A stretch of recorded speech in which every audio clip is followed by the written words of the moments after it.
ఆ అధ్యాయంలో గొర్రెపిల్ల వివాహ మహోత్సవము, గొర్రెపిల్ల వివాహ మహోత్సవం. ఆ మహోత్సవంలో గొర్రెపిల్ల వివాహ మహోత్సవంలో ఆ వరుడు ఎవరంటే మన ప్రభువును రక్షకుని యేసుక్రీస్తు ప్రభు వరుడుగా ఆయన వివాహంలో కూర్చుంటే ఆయన ప్రక్కన కూర్చునేటువంటి ఆ పెండ్లి కూతురు ఎవరో తెలుసా? ఆయన ప్రక్కన కూర్చునే పెళ్లి కూతురు ఎలా ఉండాలి?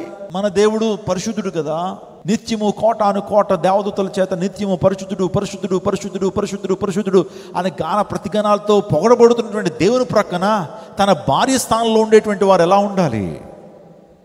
ఎలా ఉండాలి? ఆయన వలె పరిశుద్ధంగా ఉండాలి. కానీ దేవుడు మనల్ని ఆ స్థానంలో ఉంచడానికి మనల్ని ప్రిపేర్ చేస్తున్నాడు ఆయన.